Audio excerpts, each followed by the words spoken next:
آج ہم ایک کافی دلچسپ موضوع پر بات کر رہے ہیں جو قرآن میں بیان ہوا ہے، نفس اور روح۔ اکثر لوگ سمجھتے ہیں کہ شاید یہ ایک ہی چیز ہیں یا بہت ملتی جلتی ہیں۔ جی ہاں، یہ الجھن عام ہے۔ لیکن ہمارے پاس جو ماخذ ہے نا، وہ واضح کرتے ہیں کہ قرآن میں ان دونوں میں واضح فرق کیا گیا ہے۔ انہیں کبھی ایک دوسرے کے متبادل کے طور پر استعمال نہیں کیا گیا۔ بالکل، یہ ایک بہت بنیادی نقطہ ہے۔ تو آج کی ہماری اس گفتگو کا مقصد ہی یہی ہے کہ ذرا گہرائی میں جائیں، سمجھیں کہ قرآن کی روشنی میں یہ نفس کیا ہے، روح کیا ہے، ان کی اہمیت کیا ہے۔ بظاہر تو یہ الفاظ ملتے جلتے لگتے ہیں، لیکن اصل فرق کیا ہے، آئیے اس کو سمجھتے ہیں۔ یہ واقعی ایک نازک اور اہم معاملہ ہے۔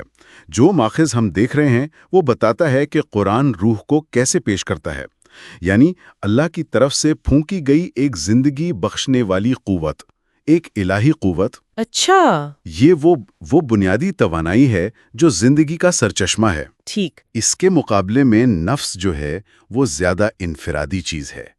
وہ ذات جو ارادہ رکھتی ہے، جس میں خواہشات ہوتی ہیں، جو اچھے اور برے کی کشمکش سے گزرتی ہے۔ یعنی نفس وہ ہے جو فیصلے کرتا ہے؟ جی، اور جو اپنے اعمال کا آخر میں جوابدہ ٹھہرتا ہے۔ اچھا، تو روح کا تعلق تو پھر براہ راست اللہ سے ہوا؟ جی بالکل۔ قرآن میں بھی اس کا ذکر اسی طرح ہے نا، جیسے سورہ الاسراء میں ہے کہ روح اللہ کے امر سے ہے، اور یہ کہ انسان کو اس کا علم بہت کم دیا گیا ہے۔ بالکل، گویا یہ ایک بڑا الہی راز ہے۔ ایک راز؟ جی، اور یہ وہی روح ہے جس کا ذکر قرآن پاک حضرت آدم علیہ السلام کی تخلیق کے حوالے سے کرتا ہے کہ ان میں روح پھونکی گئی۔ ہاں، یہ تو پڑھا ہے۔ اسی طرح حضرت عیسیٰ علیہ السلام کے ضمن میں بھی روح کا ایک خاص ذکر ملتا ہے۔ ٹھیک۔ اور جو بڑے اسلامی مفکرین ہیں، جیسے ابن عربی ہیں، امام غزالی ہیں، انہوں نے بھی روح کو پاک، مقدس اور گناہ یا اخلاقی کمزوریوں سے آپ کہہ لیں کہ محفوظ قرار دیا ہے۔ تو روح اپنی اصل میں بالکل پاک ہے؟ جی، وہ الہی چنگاری ہے جو اپنی اصل میں خالص ہے۔ اچھا، تو روح کی یہ الہی اور پاکیزہ نوعیت سمجھنے کے بعد اب نفس کی طرف آتے ہیں۔ یہاں معاملہ کافی مختلف لگتا ہے، زیادہ شاید انسانی یا ذاتی قسم کا۔ جی ہاں، بالکل۔ یہ وہ حصہ ہے جس سے ہم روزمرہ زندگی میں زیادہ واسطہ رکھتے ہیں، اپنی خواہشات، اپنی جد و جہد میں، ہے نا؟ آپ نے صحیح کہا۔ نفس دراصل وہ انفرادی ذات یا شخصیت ہے جو دنیا میں زندگی کا تجربہ کرتی ہے۔ یہ خواہشات رکھتی ہے، ارادے بناتی ہے، خوشی محسوس کرتی ہے، غم محسوس کرتی ہے۔ قرآن میں جیسے سورہ شمس میں آتا ہے کہ اللہ نے نفس کو بنایا اور پھر اسے اس کی اچھائی اور برائی سمجھا دی۔ فجور اور تقوی؟ جی، فجورہا و تقواہا، یعنی نیکی اور بدی کی تمیز کی صلاحیت نفس میں رکھ دی گئی ہے۔ یہ بات تو معاملے کو اور بھی دلچسپ بنا دیتی ہے، کیونکہ ایک طرف تو جیسے قرآن میں ہی سورہ یوسف میں آتا ہے کہ نفس تو یقیناً برائی پر اکساتا ہے، ان النفس لامارۃ بالسوء۔ جی، یہ بھی ہے۔ یہ بھی فرمایا کہ جس نے اپنے نفس کو پاک کیا وہ کامیاب ہوا، اور جس نے اسے آلودہ کیا یعنی گناہوں سے، وہ ناکام ہو گیا۔ بالکل۔ تو اس کا مطلب یہ ہوا کہ نفس میں برائی کا رجحان تو ہے، مگر اس کی اصلاح بھی ہو سکتی ہے، اور انسان اسی اصلاح یا بگاڑ کا ذمہ دار ہے۔ آپ نے بالکل صحیح نتیجہ نکالا، اور یہی نفس ہے جو آخرت میں اپنے اعمال کی بنیاد پر جزا یا سزا پائے گا۔ قرآن میں کئی جگہ یہ بات واضح ہے، جیسے سورہ البقرہ میں کہ ہر نفس کو اس کے کیے کا پورا بدلہ ملے گا۔ ٹھیک۔ اسی لیے تو علماء نے نفس کی مختلف حالتیں یا آپ کہہ لیں کہ مدارج بھی بیان کیے ہیں جو اس کے روحانی سفر کی عکاسی کرتے ہیں۔ اچھا، جیسے وہ نفس امارہ وغیرہ؟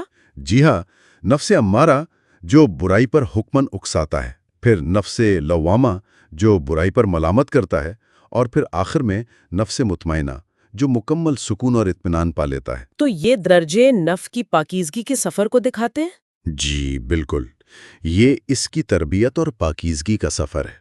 تو اگر ہم اس ساری گفتگو کا خلاصہ کریں تو کیا ہم یہ کہہ سکتے ہیں کہ روح اللہ کی طرف سے عطا کردہ ایک پاک، غیر مادی، زندگی دینے والی قوت ہے، ایک الہی جوہر؟ جی، جو اپنی اصل میں اللہ کے امر سے ہے۔ اور نفس وہ انفرادی شعور یا ذات ہے جو دنیا میں جیتی ہے، انتخاب کرتی ہے، اخلاقی کشمکش سے گزرتی ہے؟ اور اپنے فیصلوں اور اعمال کی ذمہ دار ہے، بالکل۔ تو یہ فرق سمجھنا بہت اہم ہے۔ جی، اور اگر ہم اسے تھوڑا وسیع تر تناظر میں دیکھیں نا، تو یہ فرق ہمیں زندگی، شعور، انسانی ذمہ داری اور روحانی ترقی جیسے اہم قرآنی تصورات کو سمجھنے میں کلیدی مدد دیتا ہے۔ اچھا۔ روح ہمیں ہماری الہی اصل سے جوڑتی ہے، ایک بڑے راز سے، جبکہ نفس ہماری دنیاوی جدوجہد، ہماری اخلاقی ذمہ داری اور ہماری روحانی نشو و نما کا میدان ہے۔ تو دونوں مل کر ہی انسانی وجود مکمل کرتے ہیں۔ جی ہاں، یہ دونوں مل کر ہی انسانی وجود کی یہ پیچیدہ تصویر مکمل کرتے ہیں، اور یہ جو نفس کی اصلاح کا سفر ہے نا، یہ دراصل روح کی اس پاکیزگی کی طرف واپسی کا ہی سفر ہے۔ بہت خوب۔ اس پر علماء اور صوفیاء نے بہت کچھ کہا ہے۔ جیسے ابن عربی کہتے ہیں کہ روح تو الہی سانس ہے، لافانی ہے۔ نفس وہ ہماری شخصی روح ہے جو اس دنیا میں جیتی ہے، تجربے کرتی ہے۔ اور امام غزالی کا نقطہ نظر بھی بہت اہم ہے نا؟ وہ نفس کو کس طرح دیکھتے ہیں؟ ہاں، امام غزالی تو نفس کو روحانی ترقی کا اصل میدان جنگ کہتے ہیں۔ میدان جنگ؟ جی، ان کے نزدیک نفس کو علم سے، عبادت سے، کوشش سے سدھارنا اور پاک کرنا ہوتا ہے۔ یہ کوئی بس بیٹھی بٹھائی چیز نہیں، یہ ایک مسلسل عمل ہے۔ شیعہ تعلیمات میں بھی روح کی پاکیزگی اور نفس کی اصلاح پر بہت زور ہے۔ یہ میدان جنگ والی بات واقعی سوچنے پر مجبور کرتی ہے۔ تو اس فرق کو سمجھنے کا عملی فائدہ کیا ہے روزمرہ زندگی میں؟ سب سے بڑا فائدہ تزکیہ نفس کے تصور کو سمجھنا ہے، یعنی نفس کو پاک کرنا۔ صرف گناہوں سے بچنا؟ نہیں، اس سے زیادہ۔ عبادات، اللہ کا ذکر، توبہ، غور و فکر، اچھے اخلاق، ان سب چیزوں سے نفس کے اس برتن کو اتنا صاف اور شفاف بنانا ہے کہ وہ روح کی روشنی کو ٹھیک سے دکھا سکے۔ یعنی کوشش یہ کہ ہماری شخصیت، ہمارے کام، ہماری خواہشیں، وہ سب ہمارے اندر کی اس پاک روح سے ہم آہنگ ہو جائیں۔ جی ہاں، بالکل۔